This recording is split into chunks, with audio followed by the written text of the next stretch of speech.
So, I obviously haven't had my car at events for some time. At Electronic Matsuri, I spun a rod bearing from cylinder 3.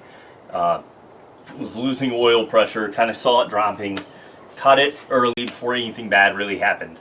So the motor's been pulled it out, stripped the motor all the way down, checked everything out.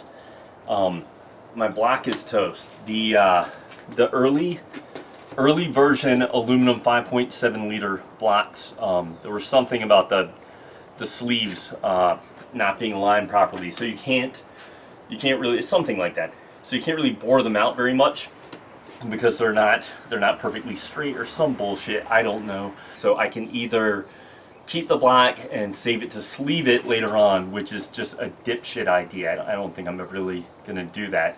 I had an idea for a 4.8 liter stroke, 6.3 inch rods, 5.7 liter size pistons for like a 6.125 inch rod for a 5.15 liter D-stroked aluminum LS1, but that's my fucking problem anyway, is that I always want to overbuild everything and make it complicated, and when it comes to drifting, that's the dumbest idea you can ever do. This is the dumbest idea you can ever do, drifting, because it's not a car that was meant to be drifted or rear wheel drive. So there's no support for it really. You have to make everything up.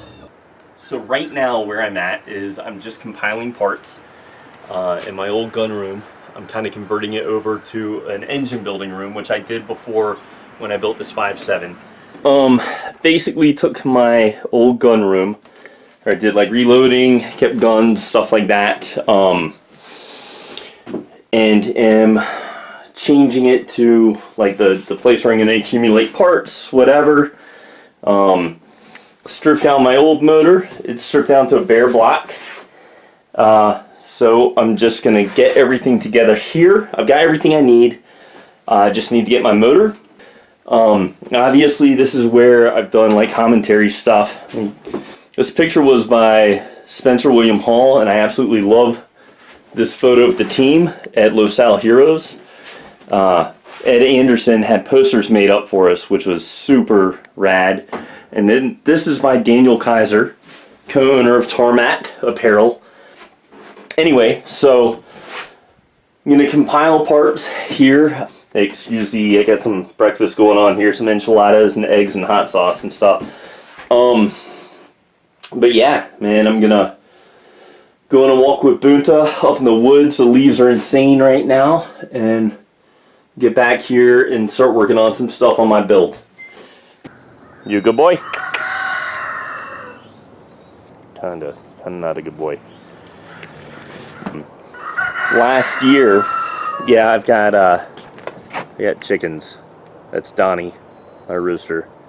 Shut the fuck up, Donnie.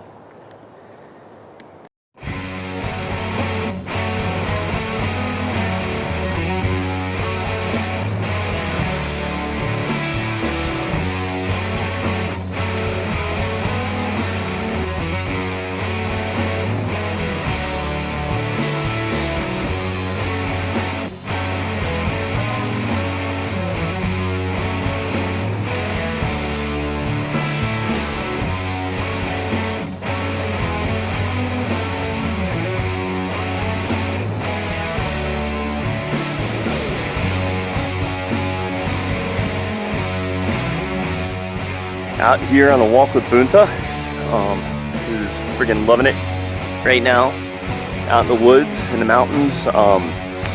Leaves are just insane right now. I think it's the peak of everything here in Virginia. I've got this beautiful spot right down the street from my house where I can kind of get away and check it out. But yeah, it's gorgeous right now. There are not really going to be many events for me to get out and video until 100 drifters up at Summit Point Drift Nirvana event.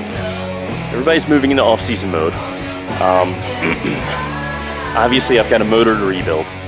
Going to a 4.8 liter iron block, 60 pounds heavier, but cheapest, most available LS I can find. Going to pump gas. It's got a short stroke, 3.2 inch stroke as opposed to 3.6 in the majority of the other LS's. So it should rev up quick. I guess higher revs, safer piston speeds. I had a 28-pound monster clutch flywheel, LS7 setup in it. I'm going to, or I've got a 12.8 Fidanza. I've got a power bond harmonic damper, 25% underdriven. It's way smaller than OEM, and that's my OEM harmonic damper failed, and I think that, you know, I guess it started to separate. So I think that's what led to my rod bearing failure and 3 years of just ignorant rev limiter and shit like that. So yeah, I've got everything I need. I've converted my gun room into like a part/engine building room again. So, you know, I've got basically everything I need right there. I need the block, or I need a motor. I want a good motor, and I'm gonna do PRC 2.5 heads. Get the thing breathing nice, and just get in the car and see how it rips. You know, I think it'll be good.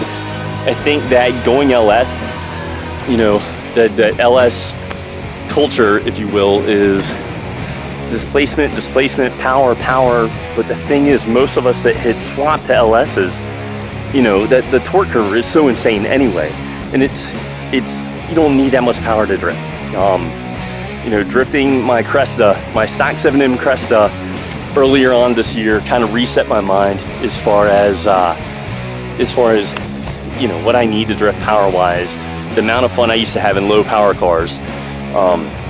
This is still going to have absolutely plenty of power, but it's going to be reliable. I got the fucking receptacles. Jesus. It's reliable. It'll be fun. It'll be easily available. If I pop the motor, I won't give a fuck because I can pick one up anywhere. Like go to Walmart and trip over one in the parking lot or something. So yeah, man, I can't wait. It's going to be rad. I'll get back to that. Do some walking with Bunta here. He's there, I think. Bunta, what's up, dude? And yeah, I'll get on to that. I'll show you my car right now. It's just, you know, and try to get more angle in it. I'll reduce a little bit of Ackerman. I want to keep some Ackerman in it, but got to work on my knuckles again a little bit. I had kind of reworked some stuff last year, but I took out my rack spacers, left me way less angle last year, and the car felt a little odd. So I'm gonna try to work that out, get it feeling a little bit better. You know, and probably I'll be going to a different tire size. I was running 255s. I'm gonna go a little lower. I'm gonna match my teammates' tires. Just be a better match for tandems, make for more fun tandems, and everything there. Yeah, I'm gonna get on, do a little bit of walking with Bunta, and